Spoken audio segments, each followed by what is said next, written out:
पाठ 15 जैसी करनी वैसी भरनी। किसी गांव में हसमुख नाम का एक गरीब व्यक्ति रहता था। उसके परिवार में 5 सदस्य थे। वह, उसकी पत्नी, उसके 2 बच्चे और उसकी बूढ़ी माँ। वह दूध से मक्खन बनाकर उसे बाजार में बेचने का काम करता था। इसी छोटी सी आमदनी से उसके परिवार का गुजारा होता था। इस काम में हसमुख की पत्नी भी मदद करती थी। वह रोज सवेरे उठकर मक्खन तैयार करती और मक्खन के 1-1 किलो के पेड़े बनाकर एक टोकरी में रखती। फिर हसमुख शहर जाकर मक्खन बेच आता। शहर में हसमुख का एक परिचित दुकानदार था। वह मक्खन हमेशा उसकी ही दुकान पर बेचता था। दुकानदार भी उसके मक्खन को पसंद करता था और उसे मक्खन के बदले में उतने ही मूल्य का सामान दे देता था।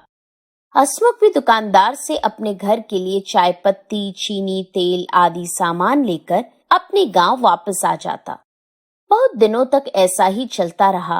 अब तो दुकानदार और हसमुख का अच्छा परिचय हो चला था। एक दिन हसमुख के जाने के बाद दुकानदार जब मक्खन को रेफ्रिजरेटर में रखने लगा तो उसे ख्याल आया कि क्यों ना एक पेड़े का वजन तोला जाए। वजन करने पर पेड़ा केवल 900 ग्राम का ही निकला। आश्चर्य और निराशा से उसने सारे पेड़े तोल डाले, मगर हसमुख के लाए हुए सभी पेड़े 900 ग्राम के ही निकले। अगले दिन फिर हसमुख हमेशा की तरह मक्खन लेकर आया, किंतु जैसे ही वह दुकानदार की दहलीज पर चढ़ने लगा तो दुकानदार उस पर चिल्लाने लगा, धोखेबाज, बेईमान, दफा हो जा, किसी मूर्ख से कारोबार करना पर मुझसे नहीं, कपटी कहीं का। दुकानदार का गुस्सा रुकने का नाम नहीं ले रहा था। 900 ग्राम के मक्खन को पूरा 1 किलो कहकर बेचने वाले शख्स की मैं शक्ल भी नहीं देखना पसंद करता।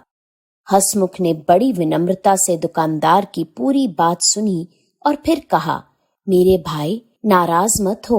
हम गरीब बेशक हों, लेकिन बेईमान नहीं। हमारी माल तोलने के लिए बाट खरीदने की हैसियत नहीं। आपसे जो 1 किलो चीनी लेकर जाता हूँ, उसी को तराजू के एक पलड़े में रखकर दूसरे पलड़े में उतने ही वजन का मक्खन तोलकर ले आता हूँ।